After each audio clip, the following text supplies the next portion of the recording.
चलो शुरुआत करते हैं सेक्शन नंबर 88 से. Okay, yes.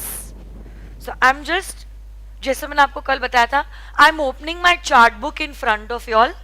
If you have the chart book you can keep the chart book in front of your eyes. Otherwise आपकी जो main book है volume number 1B, that you can have it in front of your eyes. Even if you all are not my students, my dear friends, it is still okay. You all can always keep the institute's module in front of your eyes and you can do the revision with me. देखो ये revision का फायदा सबसे ज्यादा तब होगा जब आप मेरे साथ रिविजन्स लोगे. Okay, so I want you all to answer along with me. Okay, कोशिश कीजिए सारे सवालों के जवाब देने के लिए. अगर आपको किसी सवाल का जवाब नहीं आता है या किसी सवाल का जवाब आपने गलत दिया है, please mark that section there and there itself in the textbook. Okay, so that you exactly now know that these are the sections on which you have to focus more on. Getting this or no? आज के marathon के बाद अब आपके mind में ये clarity आ जानी चाहिए आपके इंटर लॉ में कौन से वो टॉपिक्स है जो स्ट्रेंथ है और कौन से वीकनेसेस है. And now you need to really work on your weaknesses. Okay, so that is why please revise with me. गलत दिया जवाब तो भी चलेगा, अभी गलत दिया चलेगा. इनफैक्ट उन 3 घंटों में आप गलत जवाब देना अफोर्ड नहीं कर सकते because it could afford you 6 months. That we don't want, and that is why please revise with me. Always remember, this revision is for you and not for.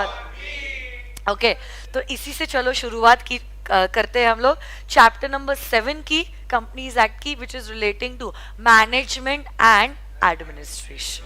Yes और नो गाइस?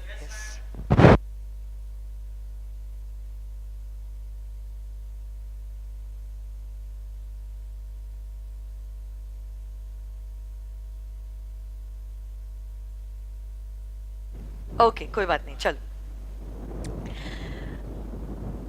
चलो, virtual students, even you all have to answer to whatever questions I'm asking and utilize this revision to the maximum for your benefit so that it gives you a push for your self study at home. Okay, section number 88 बात करता है register of members की. किस बारे में बात करता है? register of members के बारे में.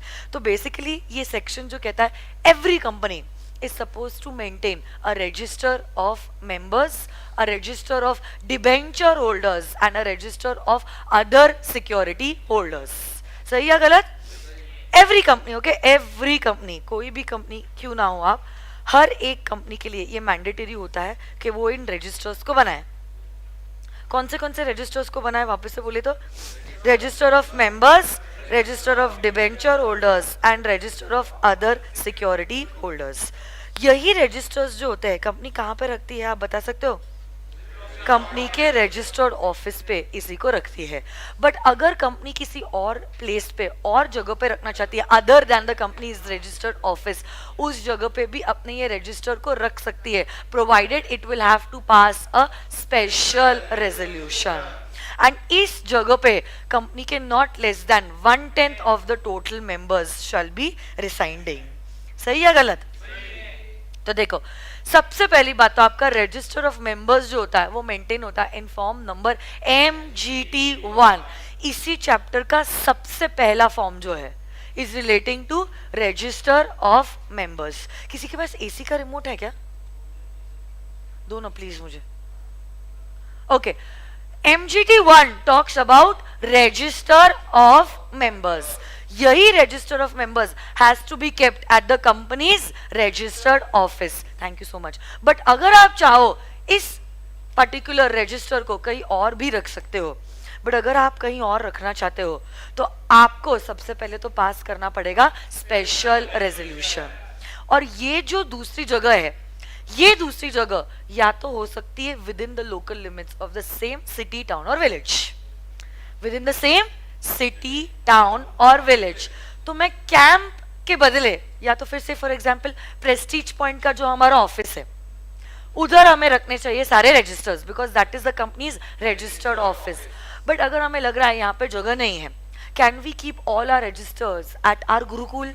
यस, बट अगर हमें गुरुकुल में रखना है ना, Gurukul is within Pune itself, within the local limits of the same city, but Gurukul में अगर मुझे अपने कंपनी का रजिस्टर्ड ऑफिस रखना है, I will have to pass a special resolution.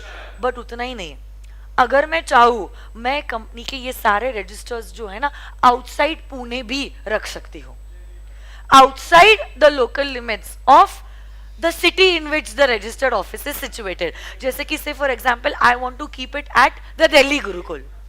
अब ऐसे केस में I can do that, but my dear friends I will have to pass a special resolution. और प्लस ये दिल्ली शहर जो है, इस शहर में एसपीसी प्राइवेट लिमिटेड के कम से कम 1/10 मेंबर्स रिसाइड करने चाहिए, तो ही मैं सिटी के बाहर जा पाऊंगी, तो ही मैं सिटी के बाहर जा पाओगे.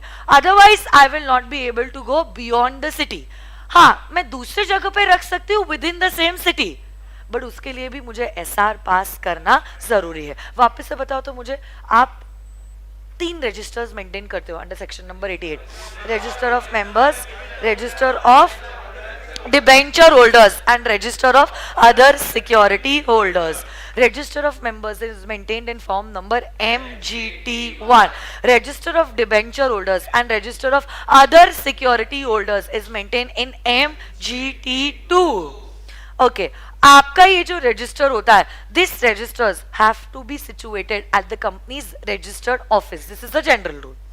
But आप कई और भी आपके रजिस्टर्स को मेंटेन कर सकते हो by passing a special resolution. और ये जो कई और वाली जगह है, ये कई और वाली जगह has to be within the local limits of the same city, town और विलेज. बट सिटी, टाउन या विलेज के बाहर अगर आप जाना चाहते हो, आप जा सकते हो, but it has to be within India.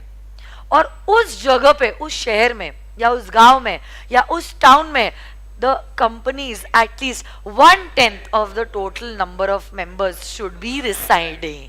ये अगर कंडीशन पूरी हो जाती है, तब उस केस में एसआर पास करने के बाद मैं अपने रजिस्टर्स दिल्ली में भी मेंटेन कर सकती हूँ. अगर आपके कंपनी में 50 से कम मेंबर्स है, तो आपको आपके रजिस्टर ऑफ मेंबर्स का इंडेक्स बनाने की जरूरत नहीं है. 50 या 50 से ज्यादा अगर मेंबर्स है, तो आपको इंडेक्स बनाना कंपलसरी है. अलोंग विद दैट, कंपनी अगर चाहे तो फॉरेन रजिस्टर भी मेंटेन कर सकती है. जैसे ही फॉरेन रजिस्टर कंपनी ने मेंटेन करना चालू किया, कंपनी को सबमिट करना पड़ता है MGT3 with the ROC with in a period of 30 days from starting of maintenance of this foreign register. तो जैसे ही आपने फॉरेन रजिस्टर को ओपन किया, 30 दिनों के अंदर आपको ROC के पास MGT3 सबमिट करना पड़ता है. कल जाके if you even discontinue maintaining the foreign register, still my dear friends, again you will have to submit MGT3 with the ROC within a period of 30 days from the discontinuance of maintaining of this foreign register. यही foreign register is considered as a part of the company's principal register. सही या गलत बात? Foreign register is considered as a part of the companies principal register. Yes और no guys? जैसे आपने कोई भी एंट्री फॉरेन रजिस्टर में की ना, 15 दिनों के अंदर this entry has to also be made in India. This entry also has to be made in India. Yes or no guys? So this is all about section number 88. सुनो ना मेरी बात. अब सेक्शन नंबर 88 से ना एक दूसरा section related है, इसलिए मैं वो सेक्शन उसी के साथ करना चाहती हूँ, and that is section number 94. Yes, section number 94, place of keeping and inspecting of registers and returns. Because both these sections are related to each other. 88 के बाद आप लोग जब घर पे भी पढ़ाई करोगे ना, 88 के बाद आप रेफरेंस दे दो, प्लीज पढ़िए सेक्शन नंबर 94. 88 के बाद तुरंत किसके पास चले जाओगे? Section number 94. थोड़ी बहुत बातें सिमिलर है और थोड़ी बहुत ये सेक्शन जो है उसका एक्सटेंशन है. ये सेक्शन जो है दोनों चीजों के बारे में बात करता है कि कंपनी को अपने registers as well as returns तो देखो सेक्शन 88 सिर्फ रजिस्टर्स के बारे में बात कर रहा था, register of members, register of debenture holders and register of other security holders. Section 94 जो है ना 94 ये बात करता है कि कंपनी अपने सारे के सारे registers as well as returns okay उसको रखना पड़ता है कंपनी के रजिस्टर्ड ऑफिस में। तो रिटर्न आप जानते हो कंपनी का एनुअल रिटर्न सेक्शन नंबर 92 बहुत इंपॉर्टेंट सेक्शन है ये ओके। कंपनी के registers as well as company के जो रिटर्न्स होते हैं वो कंपनी को रखने होते हैं कंपनी के रजिस्टर्ड ऑफिस में। बट अगर कंपनी चाहे इन्हीं रजिस्टर्स को या रिटर्न्स को कोई दूसरे जगह पे रख सकती है in India only, outside the city but in India only, provided that 1/10 of the members are residing in that city and plus you have passed a special resolution। दोनों चीजें होना जरूरी है। तो अब मैं बड़ौदा में, राजकोट में वहां पे अपने रजिस्टर्स और रिटर्न्स नहीं रख सकती हूँ क्योंकि वहां पे मेरे मेंबर्स रिसाइड नहीं करते। दिल्ली मैंने इसलिए चूज किया क्योंकि कंपनी के 110 से ज्यादा मेंबर्स वहां पे रहते हैं। बट वहां पे भी रखना तभी परमिसिबल होगा जब कंपनी में पास हुआ है वेरी गुड स्पेशल रेजोल्यूशन। तो यहाँ पे ना हम लोग रजिस्टर्स के साथ साथ annual return as covered under section 92 के बारे में भी बात करते हैं। आप एनुअल रिटर्न्स को भी दिल्ली के गुरुकुल में रख सकते हो provided SR has been passed and at least 1/10 of the members are residing over there. अब और एक चीज इसमें यहाँ पे कही गई है that is relating to inspection. Place के बारे में हो गया।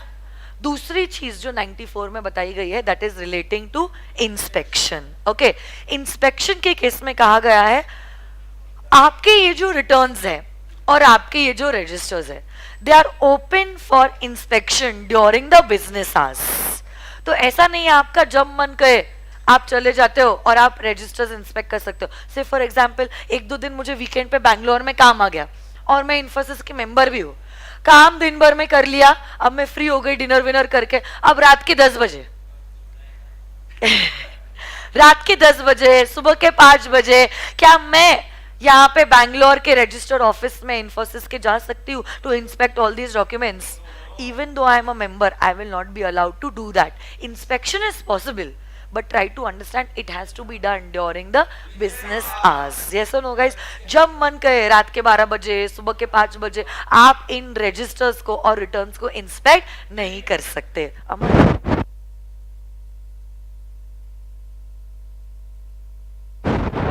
Okay. Along with that, my dear friends, each and every member, each and every debenture holder, each and every other security holder and the beneficial owner can inspect these registers and returns without even payment of fees. So basically yes, free of cost. बिगर पैसा दिए 4 category के लोग, company के members, company के debenture holders, company के other security holders और company के beneficial holders in returns को और इन रजिस्टर्स को इंस्पेक्ट कर सकते हैं फ्री ऑफ कॉस्ट। बट इनके अलावा भी अगर कोई लोग हैं अदर पर्सन्स जो ये 4 कैटेगरी में नहीं है, कंपनी के सॉलिसिटर, कंपनी के कस्टमर्स, कंपनी के एम्प्लॉयज, कंपनी के डायरेक्टर्स ये 4 कैटेगरी में नहीं आए हैं, तो ये लोग भी क्या इन डॉक्यूमेंट्स को इंस्पेक्ट कर सकते हैं, but on the payment of certain prescribed fees देके वो इन डॉक्यूमेंट्स को इंस्पेक्ट कर सकते हैं। These fees shall not exceed ₹50 for each inspection. So very good Shatakshi, ये अपनी शताक्षी है क्या? शताक्षी नहीं, शताक्षी शुक्ला है। ओके, वो अग्रवाल है क्या? ओके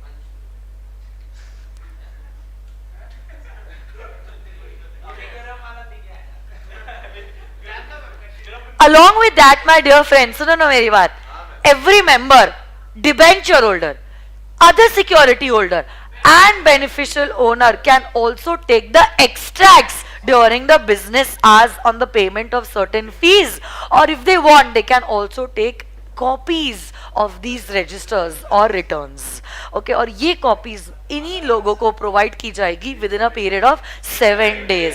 इन 4 के अलावा जो बाकी के लोग हैं वो सिर्फ इंस्पेक्ट कर सकते हैं, एक्सट्रैक्ट्स या फोटो कॉपीज मतलब जेरोक्सेस वो नहीं ले सकते हैं।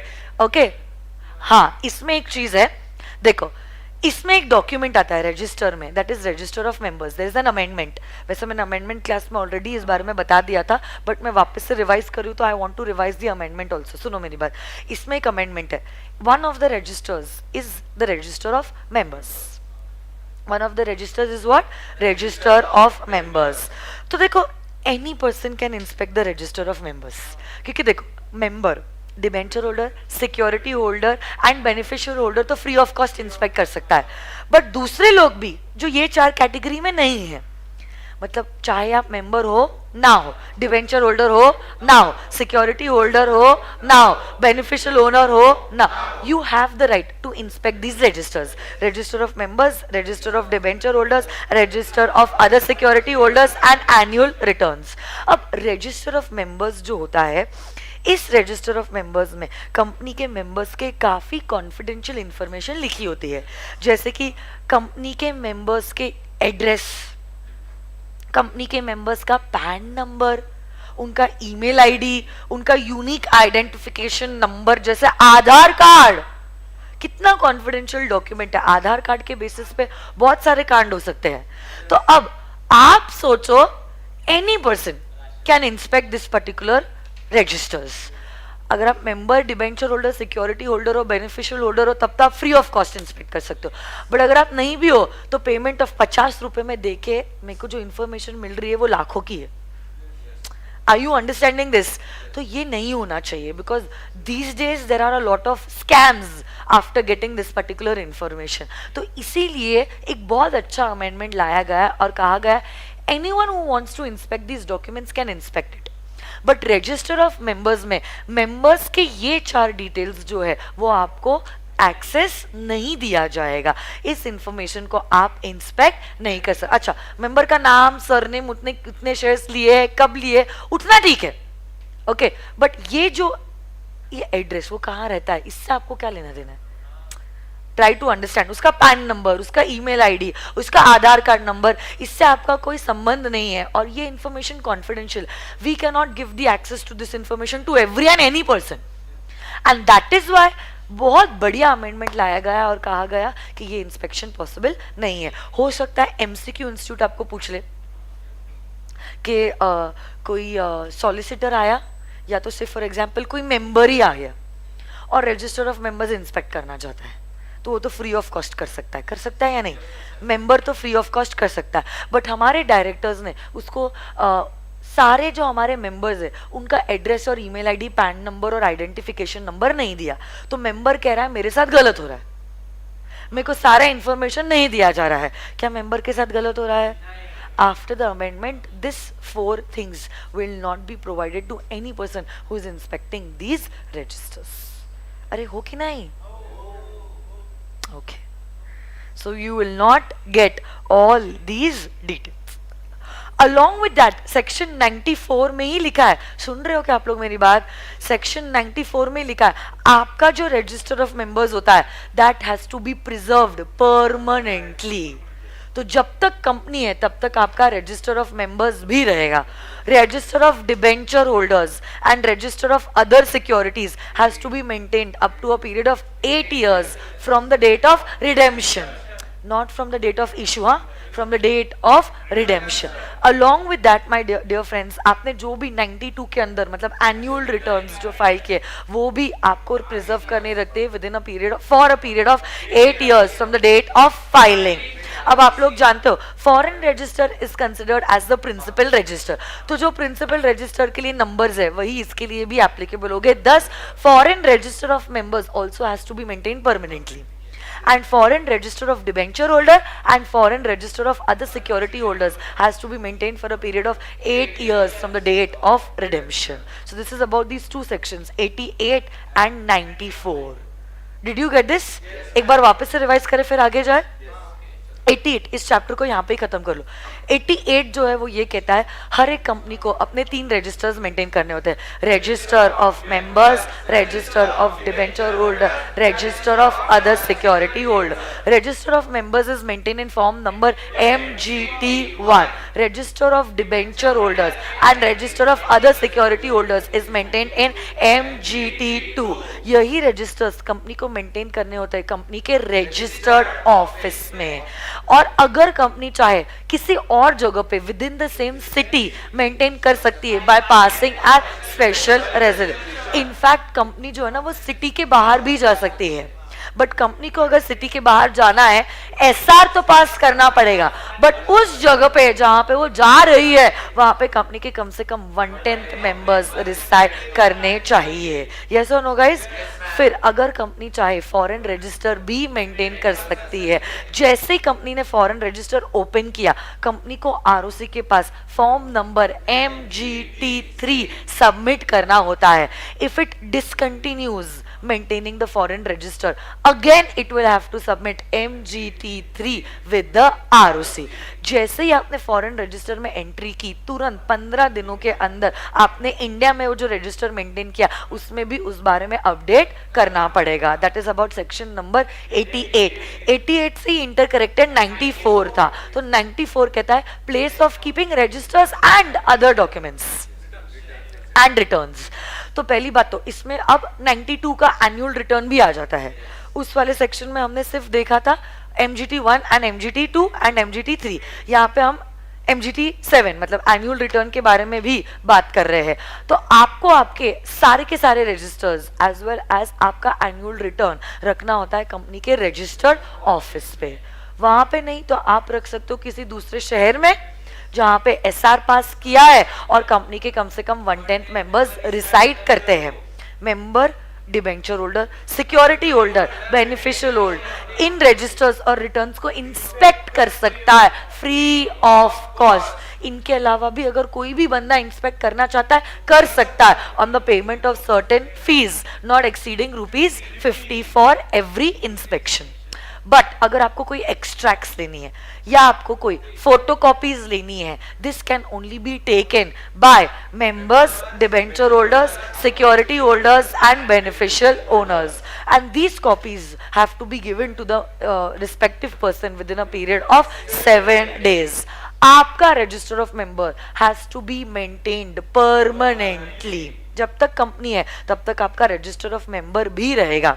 Register of debenture holder and other security holder has to be maintained for a period of 8 years from the date of redemption। अगर आपने annual return फाइल किए, annual return फाइल होने के 8 सालों तक आपके annual return को प्रिजर्व किया जाएगा। Foreign register is considered as the principal register, तो foreign register of members has to be maintained permanently। Okay और आपका foreign register of debenture holders and foreign register of other security holders has to be maintained for a period of 8 years from the date of redemption। So this is all about section number 94, 88 and 94। अब हम लोग जाते हैं आगे। 89 और 90 करते हैं, रुक जाओ मैं आपको बताती हूँ कहाँ पे, रुक जाओ एक मिनट 91 पे आ जाओ। 91 यस, पावर टू क्लोज 91 ये रहा। Power to close the register of members और द डिबेंचर होल्डर्स और द सिक्योरिटी होल्डर्स।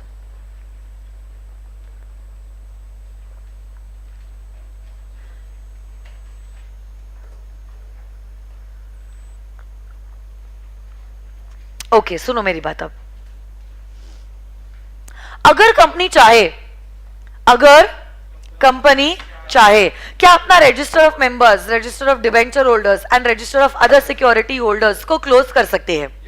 वो क्लोज कर सकती है by giving a notice of minimum 7 days।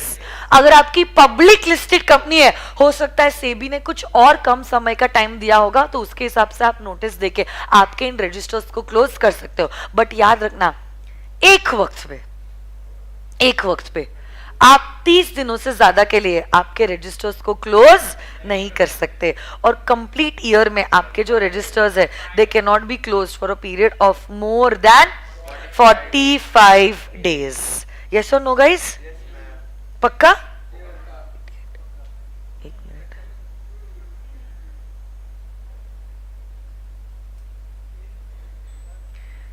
अच्छा इसमें मेरे पास ये था, ठीक है कोई बात नहीं।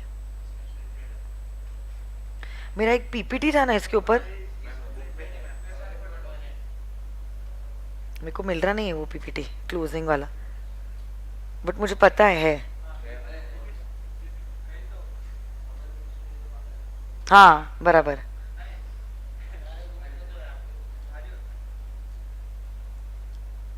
ऐसे कैसे हो गया?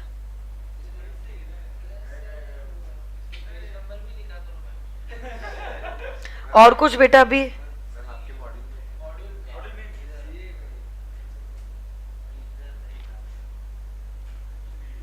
91 का कुछ दिख रहा है आपको?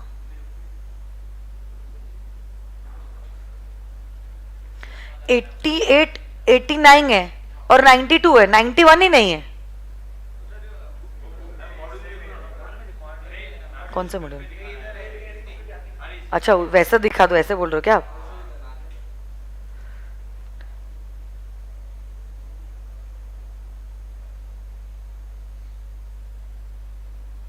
ऐसा होना नहीं चाहिए, बट मे बी देन इसको यहाँ पे क्यों लिया हुआ है?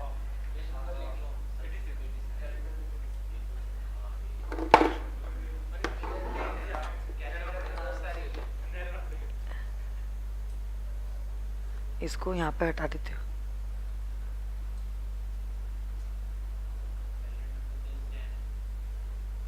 क्या है? हाँ ये देखो, अभी सुनो मेरी बात, वापस से मैं रिवाइज कर रही हूँ फिर आगे बढ़ रहे, चलो ठीक है।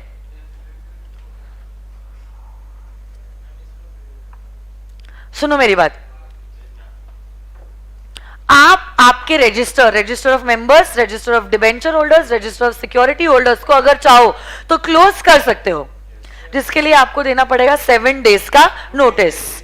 But your at one time you can not close your registers for a period of more than 30 days।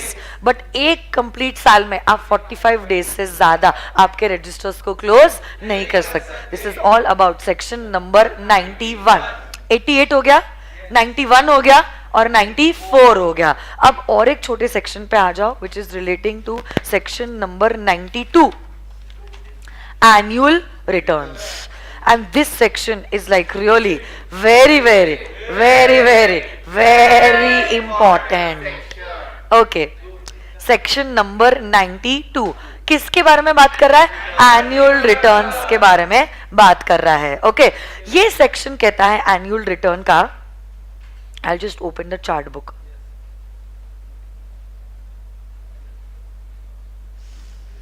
हर एक कंपनी को एनुअल रिटर्न जो होता है वो आरओसी के पास फाइल करना होता है in form number MGT7।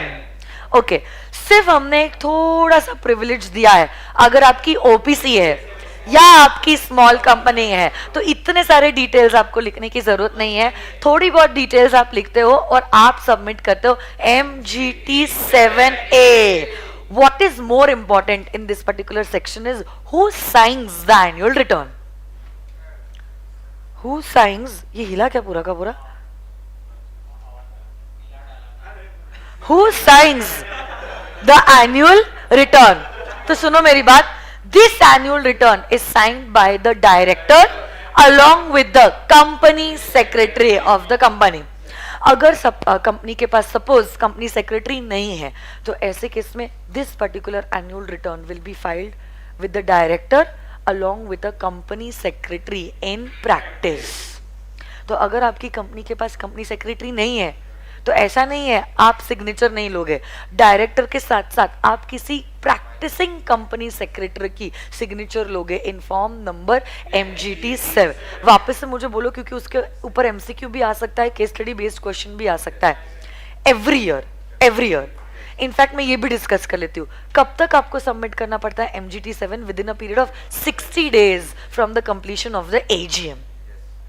AGM complete होने के 60 डेज के within you need to submit the annual return with the ROC in form number MGT7. This annual return, my dear friends, has to be signed by the company's director along with the company's secretary. अगर company के पास company secretary नहीं है, director के साथ साथ आप signature लोगे of a practicing company secretary. बहुत बार इंस्टीट्यूट ये भी सवाल पूछता है, चलो कंपनी ने AGM ही कंडक्ट नहीं की, अब हम कह रहे हैं MGT7 सबमिट होता है 60 days from completion of AGM. Company ने AGM ही नहीं कंडक्ट की, तो क्या अब MGT7 भी सबमिट ना किया तो चलेगा? नहीं. Now you will still have to submit MGT7 60 days from the day on which the AGM should have been conducted. तो ऐसा नहीं है कि AGM कंडक्ट नहीं किया तो मैं अब ये पर्टिकुलर रिपोर्ट फाइल नहीं करूंगी. You will still have to submit the annual return. Yes और नो गाइज? अब अगर आपकी OPC है, स्मॉल कंपनी है, या तो आपकी प्राइवेट कंपनी है which is a startup, then this particular annual return has to be filed by a company secretary. If you do not have a company secretary, just a small company OPC usually don't have company secretaries, तब ऐसे case में it can be signed by a director of the company. You don't require a practicing CS की signature. हम कह रहे हैं company का कोई भी डायरेक्टर जो है इस एनुअल रिटर्न को फाइल मतलब साइन कर सकता है. वापस से मुझे बताओ, who does the signing of the annual return? Normal companies के लिए बोलो, director along with the company secretary. If the company does not have a company secretary, director with a practicing company secretary. OPC, small company, private company which is a startup, इन लोगों के लिए it will be signed by the company secretary. अगर company के पास company secretary नहीं है, it will be signed by the director of the company. This MGT7 or MGT7A as the case may be has to be filed with the ROC within a period of 60 days from the completion of the AGM. If no AGM is conducted, 60 days from the day on which the AGM should have been conducted. अब सुनो मेरी बात. There are certain companies which along with MGT7, that is the annual return, also have to certify the annual return. कुछ big companies. कैसी companies? ऐसी कोई company जो एक लिस्टेड कंपनी है, ऐसी कोई कंपनी है जिसका paid up share capital 10 crore या उससे ज्यादा है, या ऐसी कोई कंपनी जिसका टर्नओवर 50 करोड़ या उससे ज्यादा है. इन कंपनीज को, कौन सी 3 कंपनीज को बताओ? ऐसी कंपनी जो है लिस्टेड कंपनी जिसका paid up share capital 10 crore या उससे ज्यादा है, या ऐसी कंपनी जिसका टर्नओवर 50 करोड़ या उससे ज्यादा है. ऐसी कंपनीज को क्या करना पड़ता है? सर्टिफिकेशन करना पड़ता है of the annual return in form number MGT8. Okay, and this certification has to be done by a company secretary in practice. Obviously यहाँ पे कंपनी सेक्रेटरी इन प्रैक्टिस है क्योंकि ये एक इंडिपेंडेंट पर्सन है, वो सर्टिफाई कर रही है ये सारी चीज़ों को. तो ऑब्वियसली बात है, हम नहीं चाहते कि कंपनी का डायरेक्टर या कंपनी का कंपनी सेक्रेटरी सर्टिफिकेशन करे, और इसलिए याद रखना certification is done by an independent person who is a company secretary in practice, क्योंकि company secretaries are experts in law, और इसीलिए सर्टिफिकेशन करने का पावर हमने दिया है to a practicing company secretary. यही जो MGT7 होता है उसमें क्या सारी चीज़ें लिखी होती है, कंपनी से रिलेटेड बहुत सारी डिटेल्स लिखी होते हैं, जैसे कि कंपनी का रजिस्टर्ड ऑफिस, उसका प्रिंसिपल बिजनेस, कंपनी क्या सारी एक्टिविटीज़ करती है, कंपनी की होल्डिंग कंपनी के बारे में, कंपनी की सब्सिडरी कंपनी के बारे में, कंपनी की एसोसिएट कंपनी के बारे में, कंपनी के शेयर्स, डिबेंचर्स और अदर सिक्योरिटीज का पैटर्न जो है होल्डिंग का, उसके बारे में आप लिखते हो. क्या ऐसा कभी हुआ है कि बोर्ड ऑफ डायरेक्टर्स को सजा दी गई है क्योंकि कंपनी के नाम पे कुछ ऑफेंस हुआ है? फॉरेन इंस्टीट्यूशनल इन्वेस्टर्स के बारे में आप बताते हो, रेम्यूनरेशन के बारे में आप बताते हो, हमारे जो मेंबर्स और डिबेंचर होल्डर्स है उनके डिटेल्स आप बताते हो, कंपनी के प्रमोटर, डायरेक्टर्स और की मैनेजर पर्संस की डिटेल्स के बारे में आप बताते हो to the ROC every year. तो अपने से रिलेटेड सारी इंफॉर्मेशन जो है आप ROC को बताते हो every year in form number MGT. Yes or no, guys? हाँ, और 7A in case of small company or a one person company. Yes or no, guys? So this is all about section number 90, and this section is really very very very very very important. तो 88 हो गया, 91, 92 और 94. 93 is not in your syllabus, है ना? तो अब हम लोग आते हैं इस ब्लॉक में, दो ही सेक्शंस बचे हैं, 89 एंड 90. आ जाते हैं, चलो. 89 किस बारे में है? 89 यस, डिक्लेरेशन के बारे में है. Declaration in respect of beneficial interest in any shares. देखो, कभी कभार ऐसा हो सकता है, कभी कभार, नॉट ऑलवेज, बट कभी कभार ऐसा हो सकता है.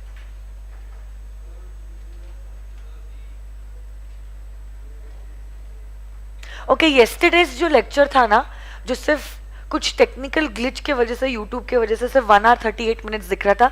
Now the full lecture is been uploaded, तो डोंट वरी. आज अभी आप क्या करो, मेरे साथ साथ एटलीस्ट जो मैं रिवाइज कर रही हूँ वो कंप्लीट कर लीजिए. कल का अगर कुछ मिस हो गया ना, आप बाद में देखना, because what is more important is this life interaction. Okay, क्योंकि उसका जो इफेक्ट होता है और फोकस होता है वो अलग लेवल का होता है, और कॉन्फिडेंस भी बहुत हाई हो जाता है.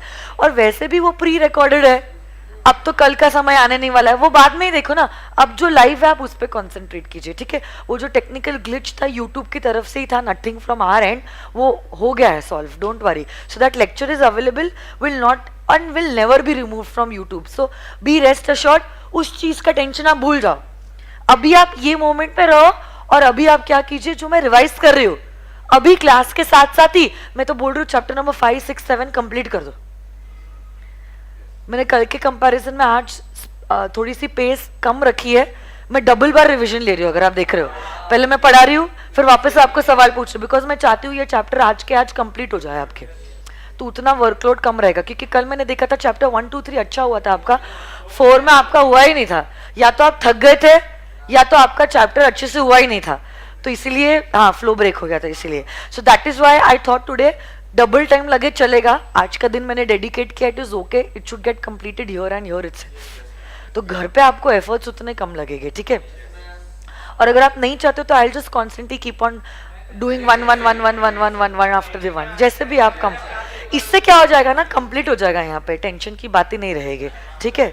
ओके, सही जा रहा है फ्लो. वर्चुअल स्टूडेंट्स भी वही कह रहे हैं, मैम मजा आ रहा है. यस मैम, ऐसे ही चलने दो, बढ़िया है, बस बेस्ट है. फिर क्योंकि वो चैप्टर 4 का जब रिवीजन हुआ ना, तभी फिर मैंने डिसाइड किया tomorrow I will not follow that pattern. मुझे ऐसा लग रहा था सिर्फ मैं ही बोल रही हूँ, आपके साइड से कुछ इनपुट्स ही नहीं आ रहा, तो एटलीस्ट अभी मैं आपको रिवाइज करवा ले रही हूँ, तो आपका फ्रेश हो जा रहा है. And then when I am asking you, you are able to give the answer, तो that's how it should be done. So depending upon how you are answering, I am changing the flow also, ठीक है? हाँ, मैं कहाँ आ रही थी? Section number 89 पे आ जाओ. ओके, बहुत इजी है ये सेक्शन, ज्यादा चीज के बारे में बात नहीं कर रहा है. सेक्शन नंबर 89, कभी कभार ऐसा हो सकता है, ओके, कि शेयर्स का बेनिफिशियल ओनर कोई एक है और रजिस्टर्ड होल्डर कोई और है. कभी कभार, नॉट ऑलवेज. यूजुअली जो जनरल बात है वो यही होता है कि जो बेनिफिशियल ओनर होता है और जो रजिस्टर्ड होल्डर होता है वो एक ही होता है.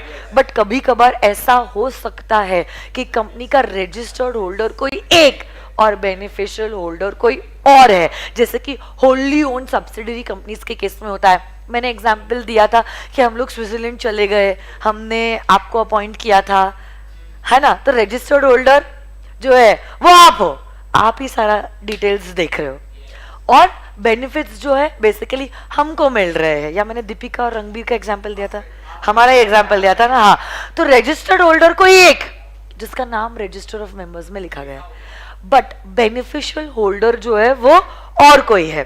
तो अगर आपके कंपनी के केस में भी ऐसा हुआ है कि रजिस्टर्ड होल्डर कोई एक, जैसे अंकिता मैम रजिस्टर्ड होल्डर है, बट बेनिफिशियल होल्डर कोई और है, दीपिका एंड रणबीर, तो अब ऐसे केस में my dear friends, law maker कहता है जो रजिस्टर्ड होल्डर है उसको 30 दिनों के अंदर कंपनी के पास MGT4 फाइल करना पड़ता है, रिलेटिंग टू द फैक्ट कि हे कंपनी देखो, मैं जरूर इन शेयर्स का रजिस्टर्ड होल्डर हूं, बट बेनिफिशियल होल्डर हम नहीं है, रजिस्टर्ड होल्डर दीपिका और रणबीर सिंह है.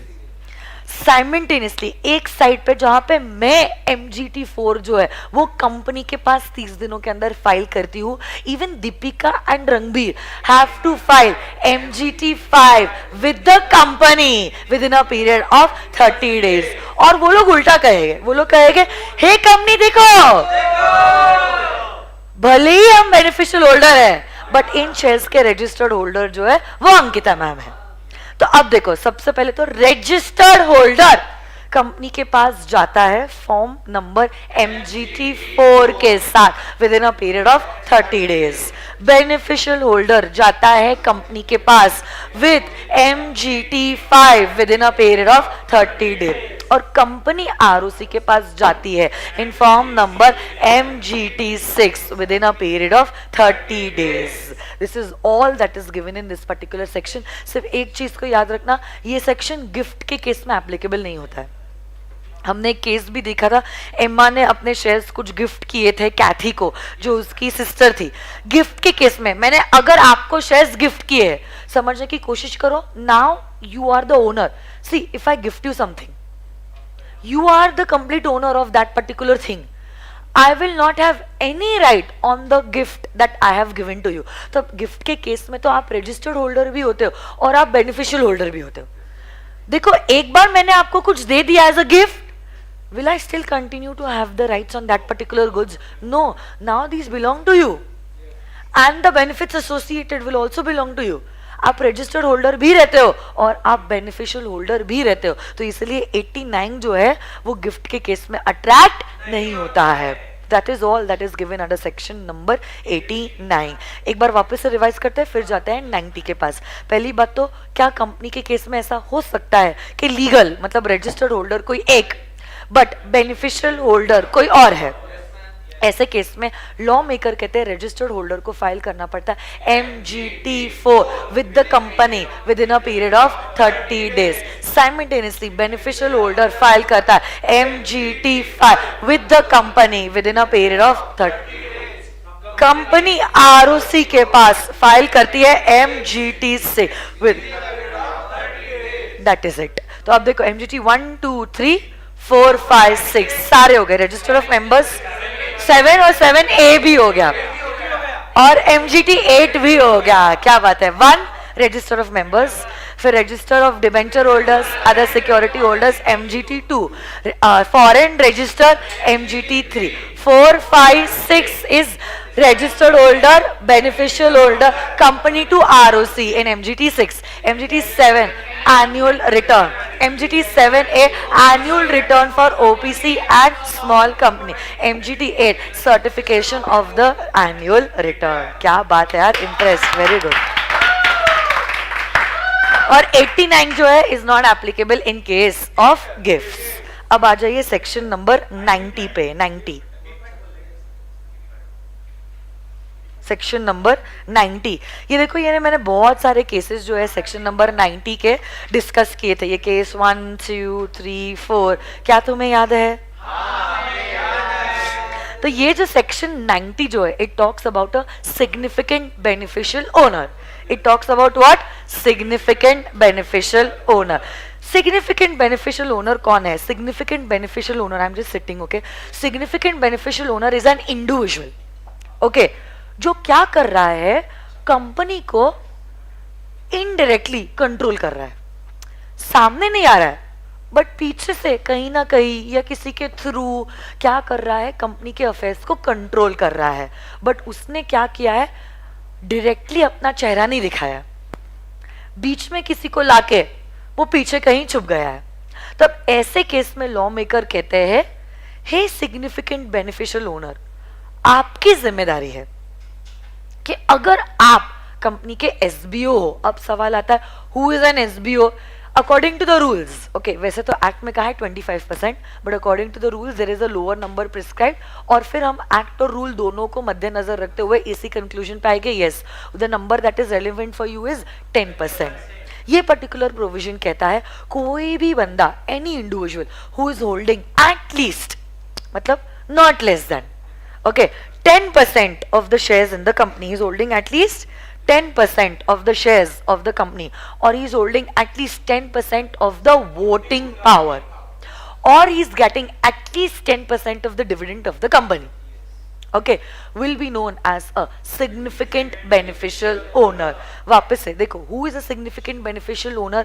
Any individual who is holding at least, holding obviously indirectly, okay, क्योंकि देखो जब आप डायरेक्टली शेयर्स होल्ड करते हो हमें कोई दिक्कत नहीं, क्योंकि सारी बातें साफ है, आपके मन में खोट नहीं है, बट आप डायरेक्टली नहीं, बट किसी के रूट के थ्रू इनडायरेक्टली कंपनी में होल्ड कर रहे हैं, तो अब हमको लग रहा है देयर इज समथिंग फिशी. ऐसा क्यों हो रहा है? ऐसा होना नहीं चाहिए. आपको अगर इन्वेस्ट ही करना है आप डायरेक्टली कर लीजिए. Why are you investing indirectly through someone's route? हो सकता है कुछ गड़बड़ है, तो now we want to keep a special watch on you, and that is why we introduce section number 90. section 90 बहुत सिंपल चीज कहता है, कोई भी इंडिविजुअल अगर इनडायरेक्टली कंपनी में होल्ड करता है 10% of the shares or is having 10% of the at least 10% of the voting power, or is participating in at least 10% of the dividend of the company, he will be considered as a significant beneficial owner. यही significant beneficial owner जो होता है उसको company को declare करना होता है in form number BEN1. यही डिक्लेरेशन जो है BEN1, BEN is for beneficial, okay. ये जो BEN1 है, this has to be declared by the significant beneficial owner to the company within a period of 30 days. Within a period of 30 days. 30 days from where? Obviously 30 days from the time you acquired the beneficial interest. Okay.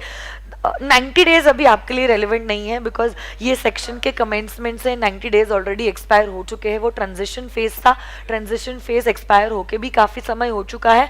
So currently practically, and I think even examination point of view, the number of days, the timeline that is important for you is 30 days. 30 days from the day you acquired the beneficial interest, you are supposed to file BEN1 with the company wherein you are declaring that you are a significant beneficial owner. हर एक company को in fact register of significant beneficial owners maintain करना होता है. इन BEN3 1 में आप क्या कर रहे हो? SBO कंपनी को डिक्लेयर कर रहा है 30 दिनों के अंदर कि he is a significant beneficial owner. In turn company क्या करती है? ROC को इस बारे में बताती है. तो company files BEN2 which is a return of significant beneficial owner with the ROC. आप मतलब SBO कंपनी के पास जाते हो 30 दिनों के अंदर, 30 दिन from the date you became a SBO and you submit BEN1. Company ROC के पास क्या फाइल करेगी? BEN2. It is the return of SBO. Company को साइमल्टेनियसली अपने रजिस्टर्ड ऑफिस में एक रजिस्टर भी मेंटेन करना होता है, register of significant beneficial owners, and this register is maintained in form number BEN3. Along with that आगे ये सेक्शन कहता है, सुनो ना मेरी बात, आगे ये सेक्शन कहता है कि अगर कंपनी को शक है, सुन रहे हो क्या? अगर कंपनी को शक है कि कोई पर्सन जो है ना वो डिक्लेयर नहीं कर रहा है कि वो SBO है, ओके, कंपनी क्या कर सकती है? उसको एक नोटिस भेज सकती है और कह सकती है हमें लगता है नॉट डायरेक्टली बट इनडायरेक्टली आप कंपनी के सिग्निफिकेंट बेनिफिशियल होल्डर हो, ओके, तो इस बारे में प्लीज हमें खुलासा दीजिए. या तो डायरेक्टली उस पर्सन को दे सकती है जिसके ऊपर कंपनी को शक है, या तो कंपनी क्या कर सकती है, ऐसा कोई पर्सन जिसको उस पर्सन का नॉलेज है उसको भी ये नोटिस भेज सकते हैं. जैसे कि उस बंदे का chartered accountant has his financial information, तो उसके CA को भी BEN4 में नोटिस दिया जा सकता है कि हमें शक है कि आप इस कंपनी के SBO हो. अब या तो आप हमारा शक यकीन में बदल दीजिए, या तो हमारा डाउट है उसको आप क्लैरिफाई कर दीजिए, क्लियर कर दीजिए, एंड प्रूव अस रॉन्ग कि हमारा जो शक है वो सही नहीं है, वो गलत है. तो दोनों में से आपको एक जो है वो करना पड़ेगा. बट अगर इस पर्सन ने कोई भी रिप्लाई नहीं दिया, तो आपको पता है क्या कंपनी क्या कर सकती है? अगर इस बंदे ने 30 दिनों के अंदर रिप्लाई नहीं किया टू द कंपनी, उसने रिप्लाई नहीं किया या तो जो उसने इंफॉर्मेशन दी है वो हमारे लिए सेटिस्फैक्टरी नहीं है, तो कंपनी जो है 15 दिनों के अंदर ट्रिब्यूनल के पास जा सकती है। किसके पास जा सकती है? और कह सकती है, हे ट्रिब्यूनल देखो, हमने खुद सेल्फ स्टडी किया है और हमको लगता है हमारे ये जो शेयर्स है ये बंदा इनडायरेक्टली होल्ड कर रहा है।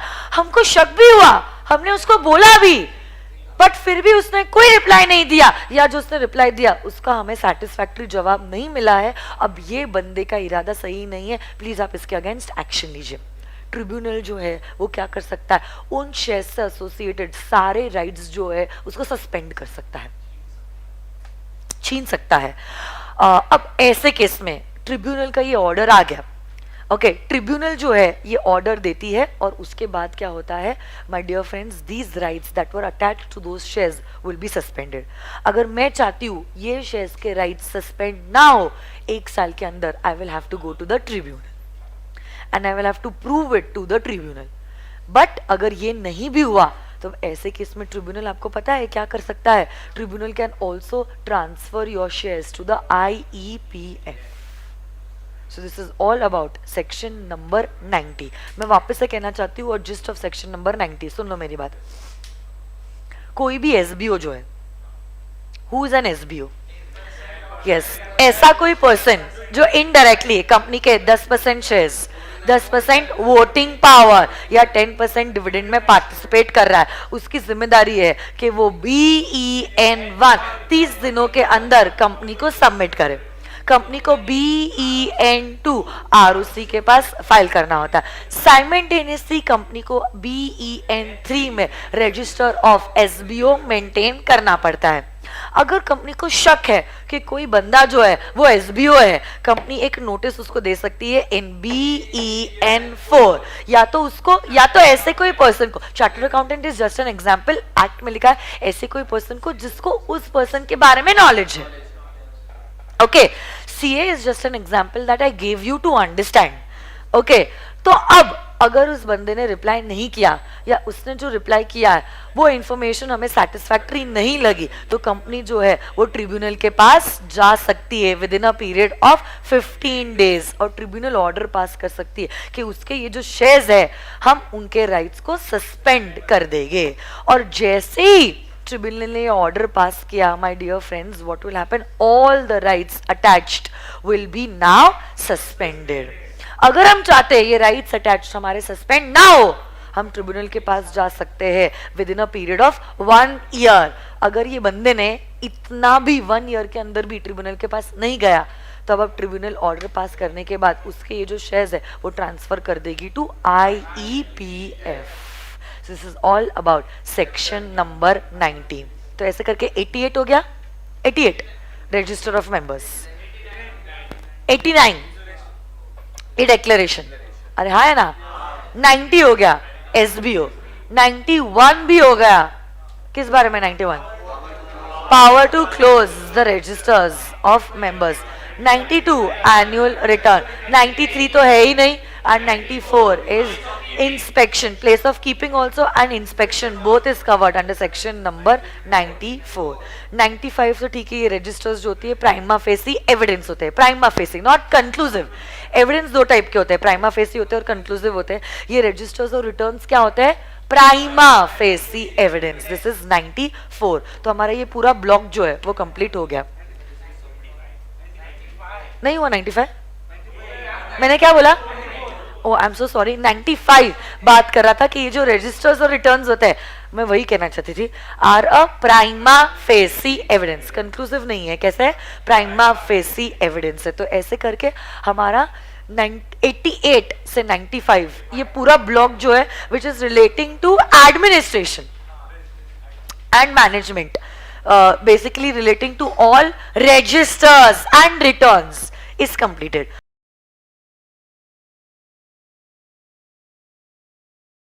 दोस्तों, अब मैं आपको सवाल पूछूंगा, चैप्टर आपके दिमाग में फिट है मुझे पता है। मैं इसे सवाल पूछूंगा और आपको जवाब देना एकदम दिल से, ओके? बताना दोस्तों। हाँ, इधर देखो मेरे पास।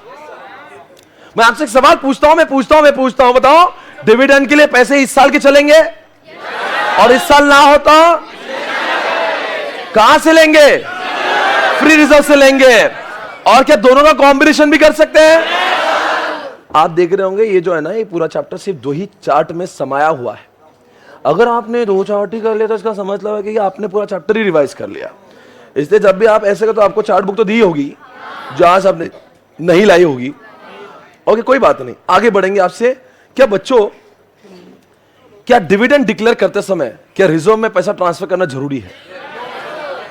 कंपलसरी है क्या? करना है तो करो। 1956 के कंपनीज एक्ट में रिजर्व में पैसा ट्रांसफर करना डिविडेंड के पहले जरूरी था, पर अब वो जरूरी नहीं है। अभी कंपनी की अपनी इच्छा है, वॉलंटरी रिक्वायरमेंट उनको करना है तो करेंगे, वरना आगे बढ़े। और यहां पे क्या लिखा है? No company shall declare dividend unless carries over previous losses and depreciation not provided. समझे? ये मैं बोलता हूं कि रूल 3 की 4 कंडीशन बताना है आपको। बताओ कौन सी? लिख रहा ना, A B C D, 4 condition बताओगे कौन से? अगर आपने पास्ट रिजर्व का इस्तेमाल किया होगा तो आपको रूल 3 की कंडीशन नंबर 1, पिछले 3 सालों का एवरेज से ज्यादा नहीं जाएगा। दूसरी बात, आपके पीएससी और एफआर का 110 से ज्यादा। तीसरी बात, आपके फ्री रिजर्व में 15% ऑफ पीएससी इतना पैसा जमा रहना चाहिए डिविडेंड पे करने के बाद भी। नंबर 4,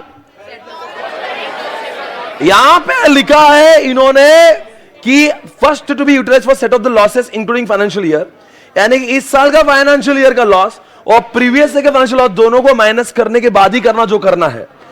ये यहां पे उन्होंने theory लिख के दिया था, हमने उसको प्रैक्टिकली देखा कि कैसे उसको सब में यूज करते हैं।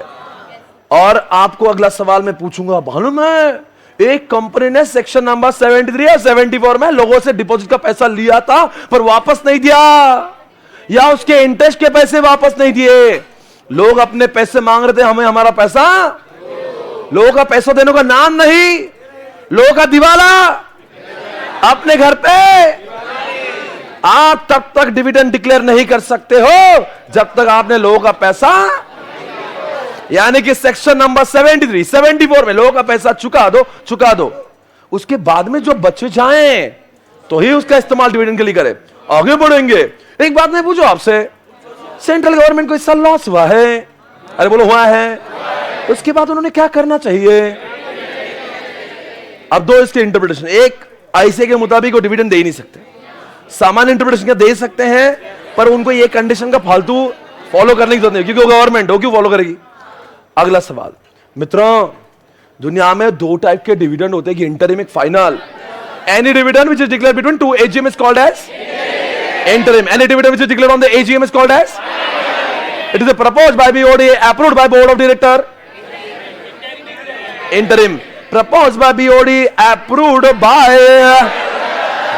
क्या शेयर होल्डर इसकी अमाउंट को बढ़ा सकते हैं? नहीं, पर क्या बढ़ाई हुई अमाउंट को कम कर सकते हैं? बोर्ड ऑफ डायरेक्टर कह रहे 10%, वो कह रहे हमें 8 दे दो, सोने पे सुहागा ले लो। पर 10 बोल रहे बोर्ड और वो बोल रहे 12 दे दो। नहीं चालणार, अजीबात नहीं चालणार। दोस्तों, क्या डिविडेंड बिस्कुट में दे सकते हैं? क्या स्टॉक में दे सकते हैं? क्या कैश में, रोकड़ा में, एनईएफटी में, जीपे में, पोस्टेड चेक में? हाँ, कुछ भी बोलते। हाँ बोल रहा है छिचोरे। पोस्टेड चेक नहीं चलते, चेक चलता है अभी का। PDC not allowed. दोस्तों, ये जो डिविडेंड है वो किसको दिया जाएगा? रजिस्टर्ड शेयर होल्डर को, या उसके बैंकर को, या उसने जिस बंदे को ऑथोराइज किया होगा उसको। वो जा रहा होगा, मैं शहीद हो रहा हूं, मैं अमर हो रहा हूं, मेरे बच्चों को इसके बाद तो दे चलेगा, बच्चों को मिलेगा। वो बोलेगा इतने सारे बैंक का इतने सारा डिविडेंड मैं कलेक्ट नहीं कर सकता, मेरे पैसे बैंक चलेगा।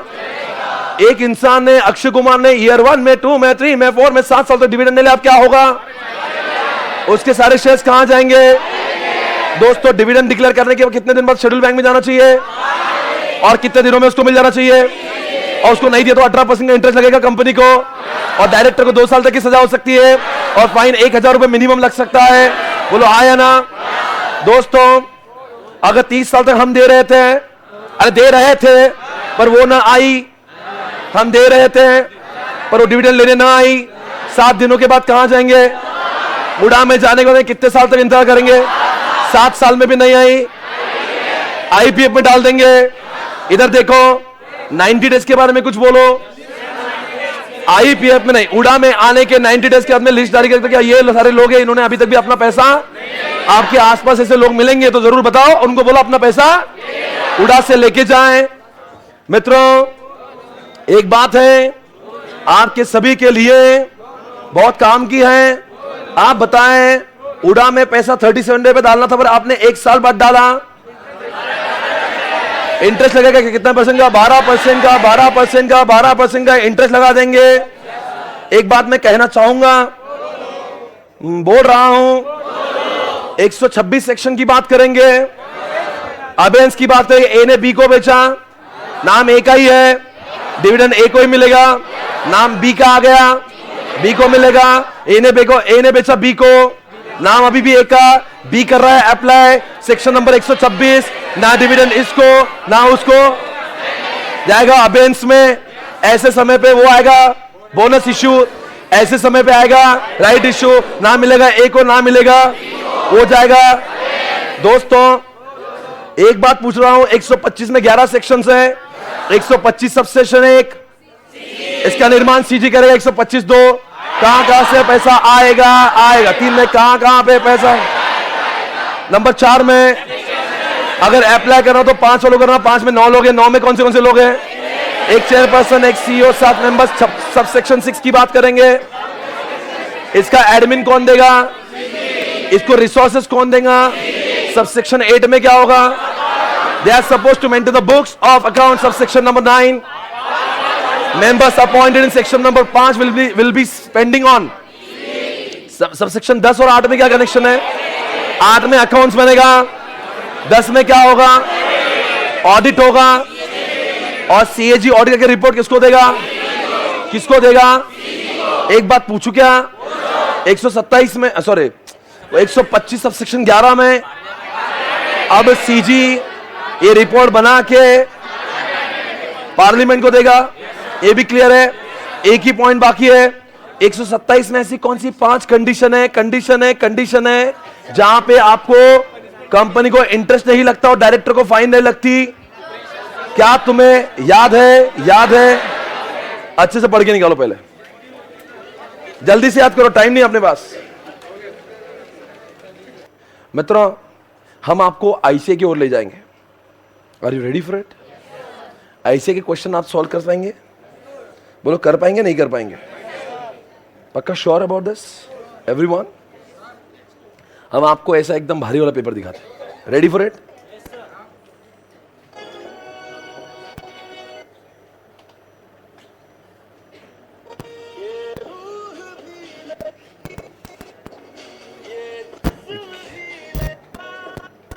क्या हो रहा है इसको?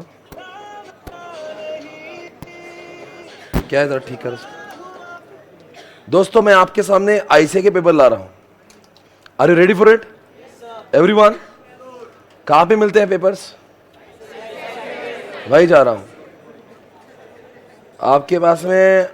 प्रीवियस क्वेश्चन पेपर बोल के मैंने क्लिक किया और मैं वहां पे आपको दिखा रहा हूं इंटरमीडिएट के पेपर्स, और मैं आपको दिखा रहा हूं लॉ का paper. Are you ready for it? Sir हमको आ जाएंगे सॉल्व करते करते? अरे कमाल करते हो आप नहीं करेंगे तो कौन सॉल्व करेगा? दिखाएंगे। एक ऐसा प्रश्न आपके सामने आ रहा है। Are you ready guys?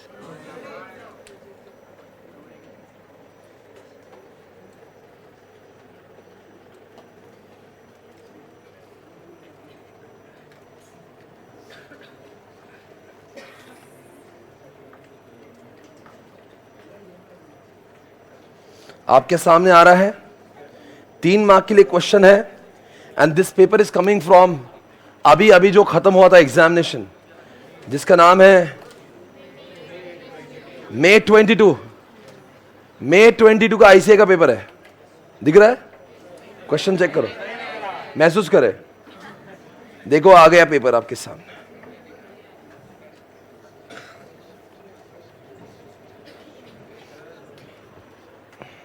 आपका समय शुरू होता है।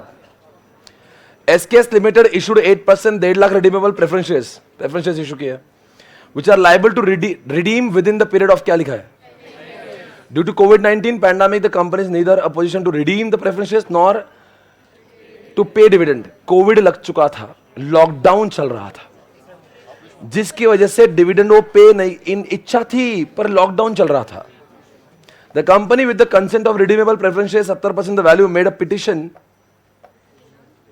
Company with the consent of redeemable preferences made a petition to the NCLT to accord approval to issue further redeemable preferences equal to the amount due. Will the petition be approved by the tribunal in the lights of the provision of the Companies Act 2013? सबसे पहली बात आप एक मुझे बताएं, क्या company ने पहले डिविडेंड नहीं देके कुछ गलती करी है क्या? क्यों नहीं करी है? ऐसा कौन सा सेक्शन कहता है? Section number 127 says that. बोलो क्या सही करता है वो? कि आपने टाइम पे पे करना चाहिए, और नहीं किया तो क्या हो सकता है? आपको 127 की पनिशमेंट। पर वहां पे कुछ 5 एक्सेप्शन दिए है, उसमें पहला ही एक्सेप्शन था, बोलो क्या? और ऑपरेशन ऑफ लॉ में अगर आप ऑपरेशन ऑफ लॉ की वजह से अगर डिविडेंड नहीं दे पाए तो आपके ऊपर 127 की पनिशमेंट। आप आगे पढ़ेंगे, ये ऐसा क्वेश्चन है जो मैं पढ़ता हूं, can the company include the dividend unpaid in the above issue redeemable preferences. मैं पढ़ता हूं, उसका मतलब क्या है? अब इन्होंने क्या करना, कुछ शेयर्स उनको रिडीम करना थे, रिडीम समझता है, उसके पैसे वापस देना थे, पर दे उन्होंने 70% जो प्रेफरेंसेस है उन्होंने क्या करा, NCLT को बोला to accord approval to issue further redeemable preferences equal to the amount due. यानी क्या था, जितना पैसा बाकी है उतने पैसे, और आप नहीं दे पा रहे तो कोई बात नहीं है, शेयर्स इश्यू कर दो। Will the petition be approved by tribunal in the lights of provision of the Companies Act 2013? Can the company include the dividend unpaid in the above issue of redeemable preferences? मतलब हम आपको preferences दे रहे, बदले में dividend नहीं देंगे। मतलब dividend मत देने, आप डिविडेंड अब जान दो, कोविड लग गया था आप जान दो, अब उसके लिए हमको शेयर्स दे देंगे। हाँ या ना में आप थोड़ा लॉजिकल बताओ मुझे। साहब हमारा डिविडेंड है ना, आपका प्रेफरेंसेस का तेल लगाने, और हमको लिखा था डिविडेंड हमेशा कैश में आना चाहिए, या फिर चेक में, या फिर ये जो है ना, ये नौटंकी बंद करो, इसके बदले में देंगे। हमने क्या दिए थे, डिविडेंड चाहिए था ना हमें, तो हमें क्या मिलेगा? हो गया आंसर खत्म। तो डिविडेंड के बदले क्या मिलना चाहिए? हो गया। आपके सामने आ रहा हूं मैं अगला क्वेश्चन लेके, are you ready for it? अरे आपको सॉल्व करना है कि नहीं करना है? मैं 18 से क्वेश्चन पूछेंगे आपके साथ में। May 18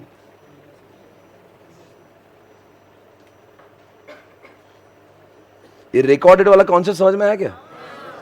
अच्छा हो कि मैंने बता दिया, वरना कंफ्यूजन में, सस्पेंस में रह जाती थी मूवी। May 18 आपके सामने।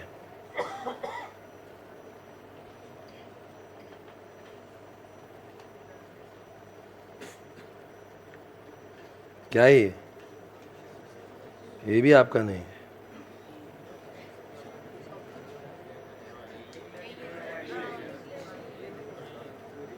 बोलता हूं, वो अलग कॉन्सेप्ट है।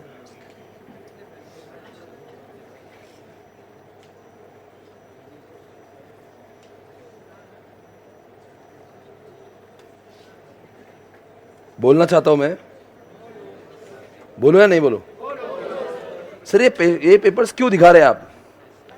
क्यों दिखा रहे हैं मतलब ये आना चाहिए आपको।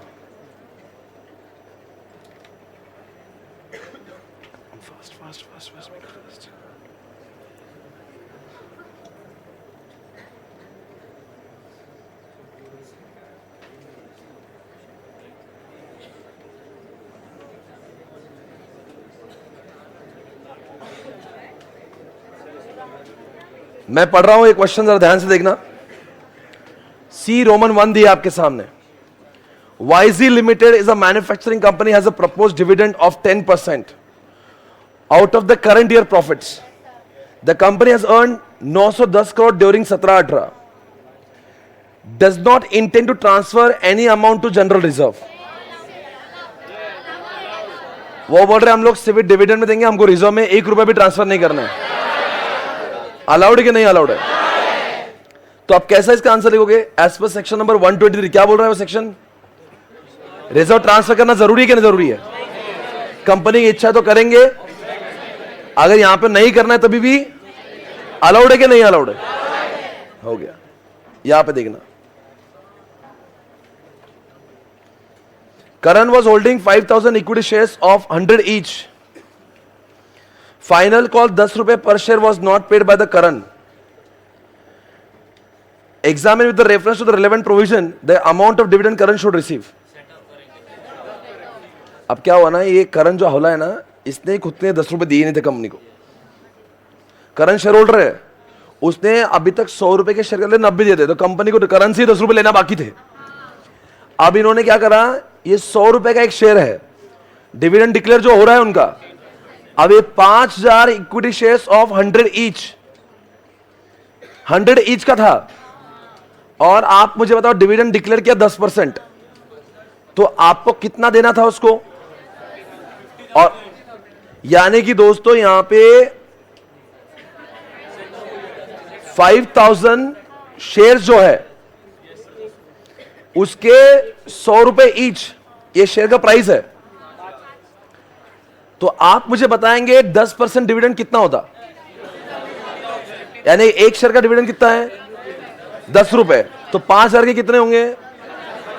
तो 50,000 रुपए उसको डिविडेंड मिलना चाहिए था, पर कितना मिलेगा क्या नहीं मिलेगा? क्यों नहीं मिलेगा? और उसका 10 रुपए बाकी था। अब 10 रुपए डिविडेंड मिलने वाले थे और 10 रुपए देना बाकी थे। आप मुझे बताओ कंपनी उसको कितना डिविडेंड देगी? देगी क्या नहीं देगी? और ये अलाउड है क्या? तो यहां तो 123 की पनिशमेंट लग जाएगी, 127 की। 127 की पनिशमेंट क्यों नहीं लगेगी? एक्सेप्शन में लिखा कि सेट ऑफ करना। आपको समझ आ रहा है?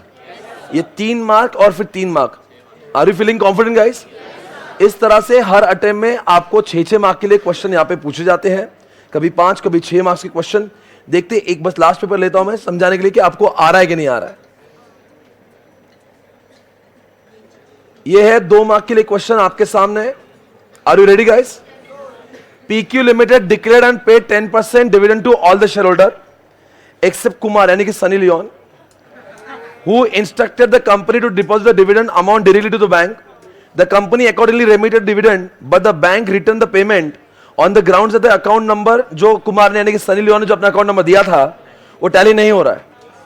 The company however did not inform to Kumar. अब वो कुमार को बोला ही नहीं कि तेरा अकाउंट नंबर गलत है, अब उसको मिला नहीं, तो बताओ पनिशमेंट कंपनी को लगेगी या नहीं लगेगी? कौन से सेक्शन के हिसाब से? कितनी पनिशमेंट लगेगी? कंपनी को कितना परसेंट? और बाकी डायरेक्टर को कम से कम 1,000 रुपए प्रतिदिन और 2 साल तक की सजा हो सकती है इसके जुर्माने में। समझ आ रहा है? और ये जो एक्सेप्शन में केस था ये बन सकता था अगर उसको इंफॉर्मेशन मिली होती, पर यहां पे इंफॉर्मेशन मिली नहीं है। आपको समझ में आ रहा है कैसे क्वेश्चन आते हैं? यानी कि हमने जो पढ़ा है ना बच्चों, समझ रहे हो आप? हमने जो पढ़ा है वही क्वेश्चन आने वाले हैं, पर सिर्फ उसको ही थोड़ा सा ट्विस्ट करा के घुमा फिरा के क्वेश्चन पूछ लेते हो। लास्ट पेपर, क्या आपको इंटरेस्ट नहीं आ रहा पेपर सॉल्व करने में? तो अगर ऐसा तो मैं बंद कर सकता हूं, मुझे कोई प्रॉब्लम नहीं है। क्या भूख लगी आपको? बंद कर दे, 1 मिनट रुक सकते हैं? लास्ट मैंने खुद ही बोला लास्ट। मैडम वेरी सॉरी, आपको भूख लगी है, हम आपके और रोटी के बीच में आ रहे हैं।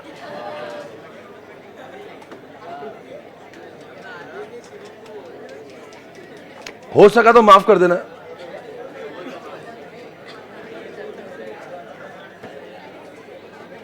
जवाब दो मेरे सवालों का। किधर गया डिविडेंड?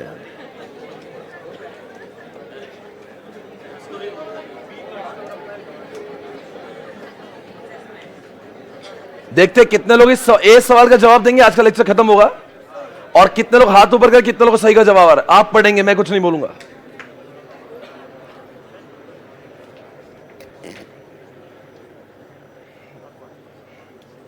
डिपॉजिट का पैसा लोगों का चुकाया नहीं उन्होंने।